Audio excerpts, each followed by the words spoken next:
Hi everyone, welcome back to the channel.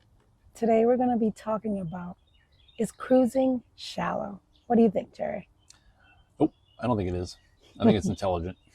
Agree. If you're new around here, I'm Iramis, And I'm Jerry. and we're Iramis and Jerry, and we'd love it if you would subscribe and just, hang out with us a little bit. So, one of the reasons that we started this channel is because we have been planning for over 10 years on how we can make an exit out of the workplace a little sooner. And by a little sooner, I don't know if it's going to be in 5 years or in 10 years, but it's definitely sooner than your traditional retire at 65. Because I don't think any of us want to be working for another 20 years. So, the other thing that we love to talk about is travel, life, and of course, FIRE. And we have been really following the FIRE movement. If you don't know what that is, the FIRE movement really stands for Financial Independence, Retire Early. The only thing we're doing is we're kind of switching up that retire early into recreational employment, because last time I checked, we were not rich. What do you think, G? No. And we don't think you're either. So I think we're going to have to do something while we're traveling. And this is what really leads us to cruising and why we absolutely disagree when folks say that cruising is shallow. Especially at this stage of our life, because we're utilizing the cruise as a way to go visit places on the cheap, really, because we only fly somewhere once, jump on a boat, and we get to go experience different cultures every day and then fly back, opposed to flying somewhere for a couple weeks. Maybe you like it, maybe you don't, and then flying back. We get to utilize. I think utilizing the cruise is more cost effective. Using it as a way to discover different cultures. And one of the things that we love about is that once we go to those cultures, we could be immersed in it for a day, a couple of days if we're doing it overnight. But we do experience it. So we don't think it's shallow, because you get to go to the busiest places where the tourists go, yes, but you're also supporting the local folks because that's their well-being. Yeah, we make an effort to not just go to the touristy areas. We try to go a couple streets past and maybe like on the other side of town to see how the locals hang out. And what does that do for us? That gives us a flavor, a taste of that country, that city, and it informs us, do we want to come back? And the coming back is important because we have a list. We have this ongoing list. Yes, we do. It's never ending, right? But we have this list, and the list is really telling us, hey, Iramis, Jerry, remember you like that place. You need to go. You need to go back and experience it for 4 weeks, 6 weeks. And that turns into slow travel. And slow travel is part of one of our tools that we're going to use to retire. So that's why we believe that cruising is not shallow, that cruising is actually a very smart way to discover a new city or a new country and say, I'm going to go back. Because if you were to go travel and experience all these different countries, you basically have hotels, you have food, and you have car rentals.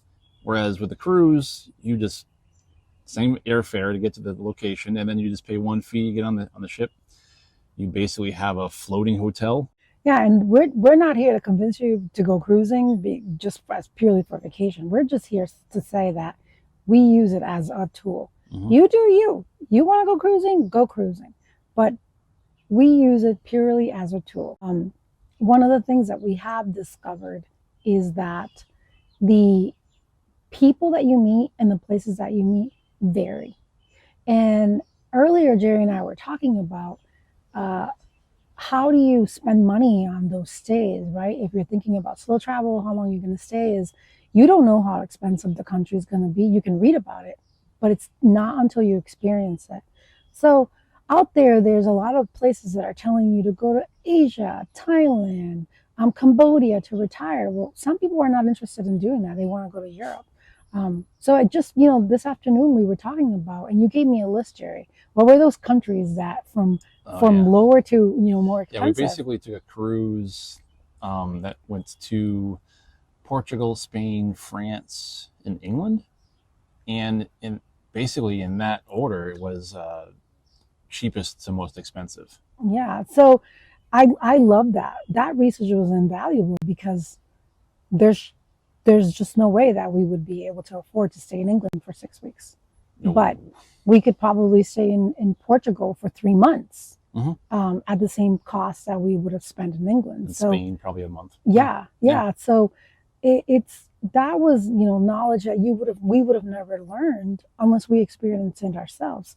Also, the fact that we were able to visit the places, it really helped inform us to say, yes, we want to go back.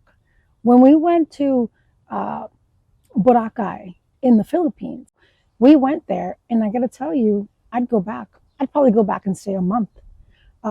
That stay there really taught us that we could spend $1,500, $1,800 a month in a completely different country, have a great time, versus our $5,000, $6,000 budget when you're in the United States. Mm-hmm. So we would have never experienced that unless we had been on that cruise. And it is also really hard when people, you have a lot of, noise outside of your head saying, or inside your head saying, hey, do this, do that, do this, go here, go there. And you see these advertisements and you don't want to commit. Because if you're going to be there, you're going to be there for 2 weeks. And you're like, what if you don't like it? Like Jerry said earlier, you want to get the hell out. And it's going to cost you money to leave earlier. So most of the time, you just suck it up. Well, guess what? We don't want to suck it up. I don't think you want to suck it up. So, yeah, maybe you should try cruising. We know we're going to continue to cruise. We've visited 48 countries. We are going to make it to hopefully 60 before it's time for us to retire. And then hopefully out of those 60, we can go back to 20, 25 of them and be able to discover other places as we make our way through these different countries. So I love the fact that we want to continue to discover new places and visit new people and see new cultures and experience how much the cost of living there is compared to the rest of the world. I think that we should throw out that shallow completely out the door and go experience it for yourself. Mm-hmm.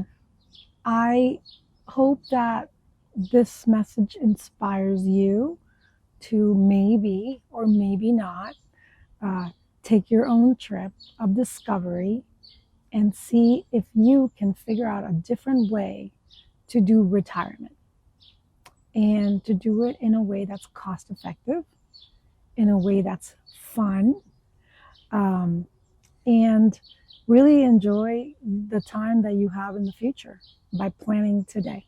And as usual, Happy savings.